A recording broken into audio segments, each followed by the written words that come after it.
Hello friends, welcome back to my channel. So आज ना मी आपल्या चॅनलवरती खूप इंटरेस्टिंग अशी रेसिपी घेऊन आलेली आहे आणि ती म्हणजे चॉकलेटची। अगदी इन्स्टंट असे आपण हे चॉकलेट्स बनवणार आहोत। चला तर मग अजिबात उशीर न करता आपण लगेचच रेसिपीला सुरुवात करूया।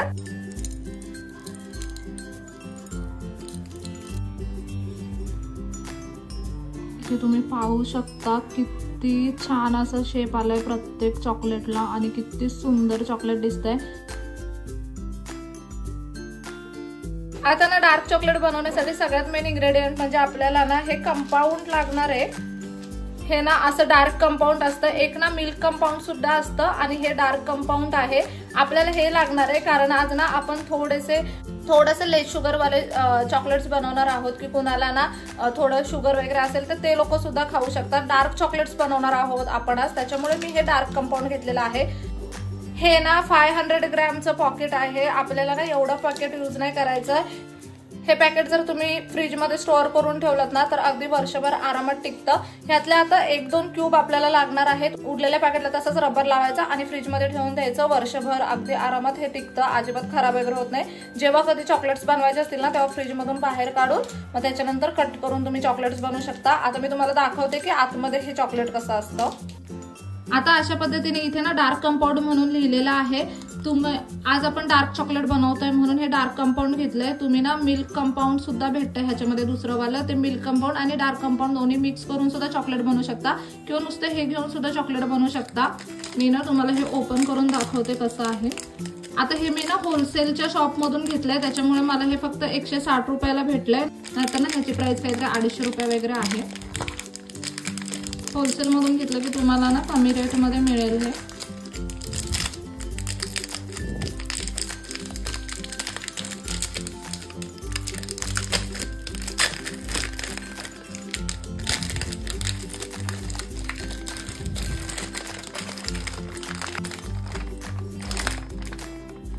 तुम्हाला दाखवण्यासाठी मी हे चॉकलेट बाहेर काढले। ह्याना अशा 4 क्यूब असतात। आता आपल्याला इतकं काही लागणार नाहीये, आपण ना ह्याची ही एकच क्यूब घेणार आहोत। अशा पद्धतीने हे अगदी इझिली तुटतं। आता इथे ना एक प्लेट मी घेतली, याच्यामध्ये आपण एक डार्क कंपाऊंडचा क्यूब आपण घेऊयात।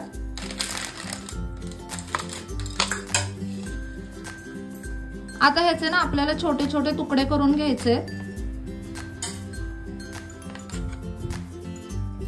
इझिली ह्याचे तुकडे तुम्ही करू शकता चाकूच्या साहाय्याने।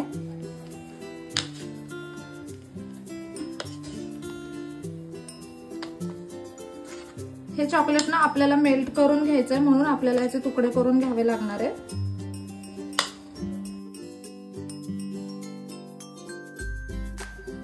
इथे ना डार्क कंपाऊंडचे आपण क्यूब करून घेतलेले आहे। तुम्ही पाहू शकता चाकूच्या साहाय्याने ना अगदी इझिली हे कट होतं। इथे ना हे काही काजू बदाम आपण घेतलेले आहे। तुमच्या आवडीप्रमाणे तुम्ही कोणतेही ड्रायफ्रुट्स घेऊ शकता। आता यांना ना आपल्याला क्रश करून घ्यायचंय, असं टिचकी वाजून आपण यांना क्रश करून घेऊयात। आता इथे ना हे काजू बदाम आपण मस्त असे क्रश करून घेतलेले आहेत। तुम्हाला जर त्याचे तुकडे करायचे असतील तर तुम्ही ते सुद्धा करू शकता। आपण ना इथे थोडेसे बारीकच करून घेतले जेणेकरून जास्त असं खूप मोठा पीस सुद्धा दाताखाली येणार नाही आणि ना चॉकलेट खाताना मस्त असं क्रंच सुद्धा लागेल। इथे ना हे डार्क कंपाऊंड आपण अशा पद्धतीने छोट्या छोट्या क्यूब्स मध्ये कट करून घेतले आणि इथे आपण ना काजू बदाम सुद्धा क्रश करून घेतलेत। आता आपल्याला काय करायचंय, काजू बदाम तुपावरती परतून घ्यायचे आणि हे जे डार्क कंपाऊंड आहे ना ते आपल्याला पूर्णपणे मेल्ट करून घ्यायचंय। आता आपल्याकडे मायक्रोवेव्ह नाहीये, तुमच्याकडे असेल तर तुम्ही त्याच्यामध्ये सुद्धा हे मेल्ट करू शकता। आता आपण ना गॅसवरतीच मेल्ट करणार आहोत। ते कसं मेल्ट करायचं ते मी तुम्हाला दाखवते अगदी इझी वेने। आता इथे ना अशा पद्धतीने आपण एक पातेलं घेतलेलं आहे आणि ना ह्याच्यामध्ये आपण चॉकलेट मेल्ट करणार आहोत। डबल बॉयलर मेथडने आपण हे ना मेल्ट करणार आहोत। अगदी सोपं आहे, मी तुम्हाला दाखवते लगेचच। आता इथे आपण गॅस ऑन केलेला आहे, गॅस बारीक केलाय, त्याच्यावरती हे पातेलं ठेवूयात। हे भांड ठेवून बघायचं, ह्या भांड्याचा ना तळ लागेल इतपत पाणी आपल्याला घ्यायचंय। खूप जास्त पाणी पण नाही घ्यायचं, नाहीतर मग पाणी ओव्हरफ्लो होऊ शकतं। यामध्ये आता पाणी टाकूयात आणि यावरती भांड ठेवूया। या भांड्याला हीट भेटेल ना इतकं पाणी आपल्याला खाली टाकायचंय। आता हे पाणी ना थोडं गरम होऊ देत। मी तुम्हाला तुम्हाला दाखवण्यासाठी इथे भांडं ठेवलेलं। आता ना ह्या पाण्याला सगळ्यात पहिल्यांदा एक उकळी काढून घेऊयात। आता ना इथे पाण्याला मस्त अशी उकळी आलेली आहे। आपण गॅस बारीक करून घेऊयात आणि ना हे भांडं यावरती ठेवून घेऊयात। आता यामध्ये आपल्याला हे चॉकलेटचे क्यूब टाकायचे आहेत।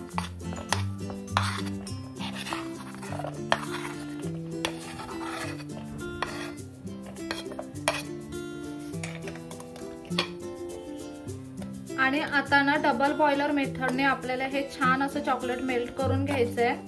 पूर्ण चॉकलेट मेल्ट झालं पाहिजे। इथे तुम्ही पाहू शकता चॉकलेट ऑलरेडी मेल्ट व्हायला सुरुवात झाली। अगदी इन्स्टंट चॉकलेट मेल्ट होतं।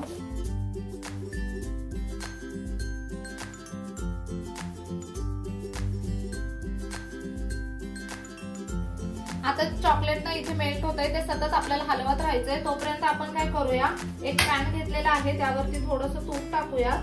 पॅन वरती ना आपण थोडंसं तूप टाकलेलं आहे। आता हे जे क्रश केलेले काजू बदाम आहेत ना ते आपल्याला यामध्ये टाकायचे आणि तुपावरती काजू बदाम छान असे परतून घ्यायचे। साधारणतः मिनिट भरासाठी हे काजू बदाम तुपावरती परतून घेतले ना की ते अगदी क्रंची बनतात आणि मग चॉकलेट मध्ये जेव्हा मध्ये मध्ये खाताना काजू बदाम येतात ना तेव्हा खूप छान लागतं खायला। तोपर्यंत आपलं चॉकलेट सुद्धा इथे मेल्ट होते। इथे तुम्ही पाहू शकता चॉकलेट सुद्धा अगदी मस्त असं मेल्ट होत आहे तोपर्यंत।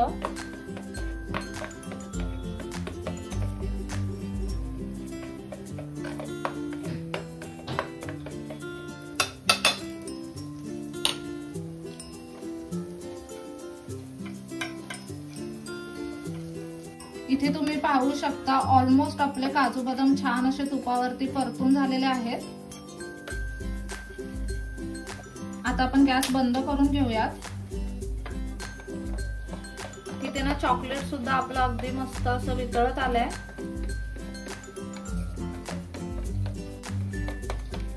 तुम्ही इथे पाहू शकता चॉकलेट किती मस्त वितळलंय। आता हे जे काजू बदाम आपण तुपावरती परतून घेतलेत ना ते आपल्याला यामध्ये टाकायचे आहेत।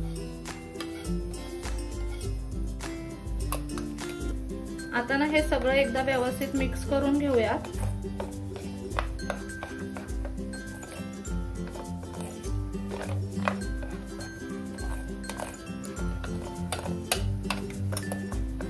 भरपूर असे ड्रायफ्रुट्स लागणार आहेत चॉकलेट खाताना आणि ते ना अगदी छान लागतात खायला।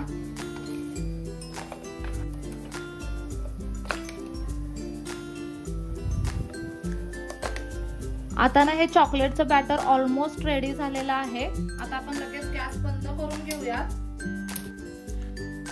आता हे बॅटर इथे रेडी झालेलं आहे।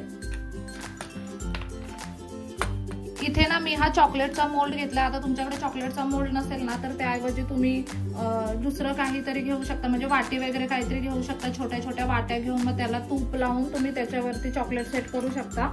आता माझ्याकडे ना ऑलरेडी हा चॉकलेटचा मोल्ड आहे। याला ना असे वेगवेगळ्या प्रकारचे शेप्स असतात। मी ना हा फ्लावर वाला घेतलाय। ह्याला आपल्याला काही करायची गरज नाहीये। ह्याला स्वच्छ असं धुवून घेतलंय मी। तुम्हाला हवा असेल तर तुम्ही ह्याला तुपाने ग्रीस सुद्धा करू शकता, पण एवढी काही गरज वाटत नाही। आता ना एक एक चमचा चॉकलेट ह्याच्यामध्ये फिल करूयात।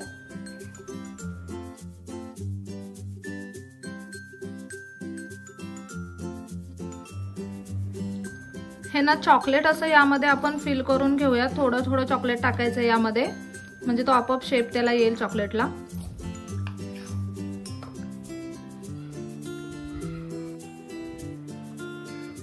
इथे तुम्ही पाहू शकता सगळ्या ह्याच्यामध्ये आपण हे चॉकलेट टाकलेलं आहे। आता ना हे असं थोडंसं टॅप टॅप करून घ्यायचं, म्हणजे ना जर एअर बबल्स वगैरे काही राहिले असतील ना तर ते पूर्ण निघून जातील आणि चॉकलेट ना छान सेट होतं। मग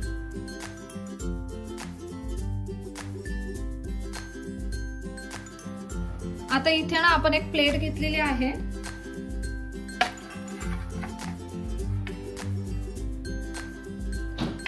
हा जो मोल्ड आहे ना तो मी या प्लेट वरती ठेवते आणि ना आता साधारणतः 20 ते 25 मिनिटांसाठी ही प्लेट ना मी फ्रीज मध्ये ठेवून देणार आहे, म्हणजे चॉकलेट अगदी मस्त सेट होतात।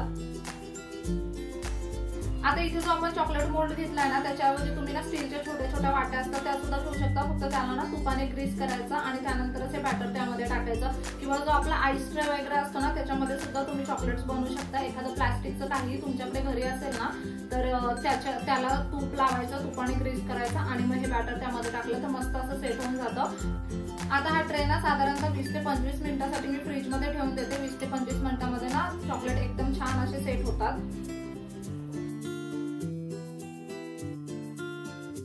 इथे तुम्ही पाहू शकता मस्त असं 15-20 मिनिटं फ्रीज मध्ये ना आपण हे चॉकलेट सेट करून घेतलेलं आहे।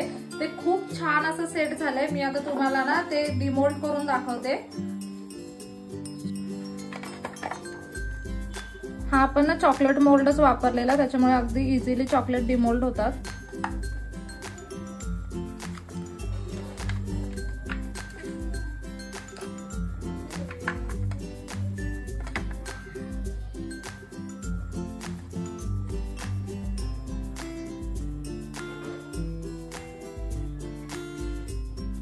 इथे ना सगळे चॉकलेट्स आपण डिमोल्ड करून घेतलेले आहेत।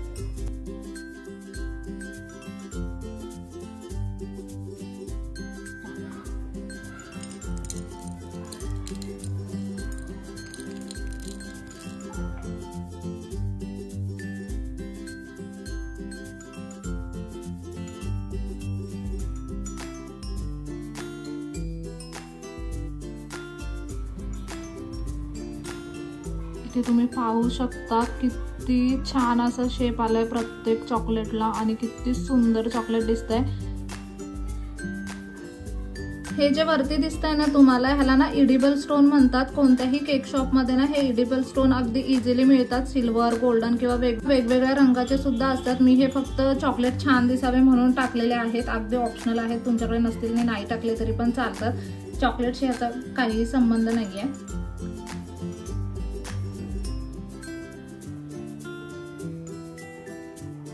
इथे तुम्ही पाहू शकता अगदी मस्त इन्स्टंट असे हे चॉकलेट आपल्या घरच्या घरी बनवून तयार आहेत। खूप सोप्या पद्धतीने हे चॉकलेट्स आपण बनवलेले आहेत।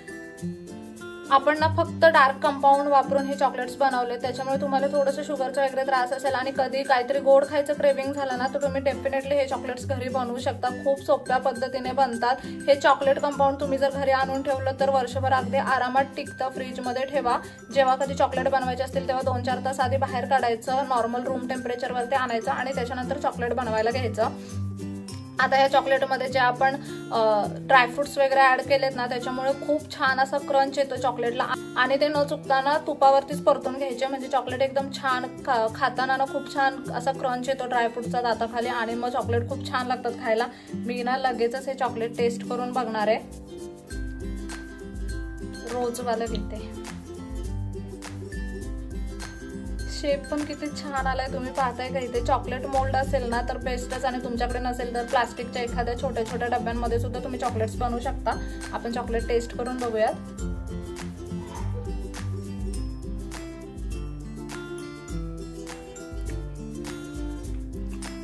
कमाल झालंय। मार्केटमधून आणतो ना सेम तसं झालंय। लेस शुगरवालं चॉकलेट आहे। आपण ह्याच्यामध्ये एक्स्ट्राचं काही ऍड केलेलं नाहीये, फक्त ड्रायफ्रुट्स ऍड केलेले आहेत। तुम्हाला जर मुलांसाठी बनवायचे असतील ना चॉकलेट तर अजून ना जसं आपण डार्क कंपाऊंड घेतलंय सेम तसंच मिल्क कंपाऊंड सुद्धा भेटतं किंवा त्याला व्हाईट कंपाऊंड सुद्धा म्हणतात, तर ते तुम्ही याच्यामध्ये ना ऍड करू शकता। म्हणजे आपलं प्रॉपर डेअरी मिल्कचं वगैरे चॉकलेट लागतं ना सेम तसं चॉकलेट लागतं। मी त्याची रेसिपी सुद्धा तुम्हाला चॅनलवरती दाखवेनच। जर शुगर असेल आणि तरी सुद्धा गोड खायचं क्रेविंग होत असेल किंवा ना तुम्ही जर डाएटवरती असेल थोडंफार गोड खायचं क्रेविंग होत असेल ना तर तुम्ही डेफिनेटली हे वाला चॉकलेट खाऊ शकता। अगदी हेल्दी आहे, घरी बनवलेलं आहे, काहीही एक्स्ट्राचं आपण त्याच्यामध्ये वापरलेलं नाहीये, त्याच्यामुळे तुम्ही आवर्जून हे चॉकलेट्स घरी खाऊ शकता। खूप सोपी चॉकलेटची रेसिपी आहे, नक्कीच तुम्हाला आवडेल। नसेल ना ट्राय केलं तर नक्की ही रेसिपी एकदा ट्राय करून बघा। ह्या रेसिपीने ना अगदी इझिली तुम्ही चॉकलेट बनवू शकता। कसा वाटला आजचा व्हिडिओ ना मला कमेंट करून नक्की सांगा। चला तर मग नेक्स्ट व्हिडिओमध्ये भेटूया, तोपर्यंत मस्त खा, भरपूर फिरा आणि आनंदी राहा।